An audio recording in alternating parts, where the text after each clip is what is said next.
Ada ke Audi yang reliable untuk pakai macam kereta Jepun? Jom saya ceritakan. Ramai orang dengar Audi je terus seram. Tapi sebenarnya ada model Audi yang reliable untuk pakai tanpa yang kita sangka lah. Kalau nak cari yang paling selamat, kita carilah yang generasi baru.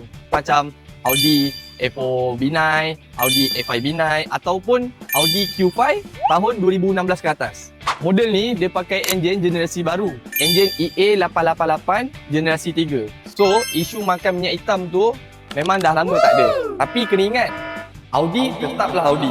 Macam thermostat dan juga coolant pipe yang plastik, kita kenalah check setiap kali kita servis. Common issue dia masih ada. So, first thing kita kena ingat dia punya water pump dan juga dia punya orbital housing. So, bila dia dah start leaking, coolant pun akan cepat berkurang. Another thing kita kena ingat, kereta ni dia menggunakan gasoline direct injection. So potensi untuk carbon build up dekat intake valve sana tu masih ada lah. So saya ni recommend untuk buat warna blasting. Dia punya spark plug dan ignition coil pun sama.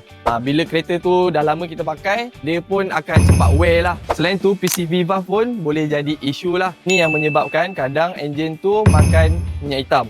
Bila kereta mileage dah tinggi, macam contoh minor leak dekat valve cover sana dengan OC-OC yang lain, tu memang normal lah. So, ada tak owner Audi A4 B9, Audi A5 B9 dan Audi Q5 dekat luar sana? Boleh tak share pengalaman korang dekat ruangan komen?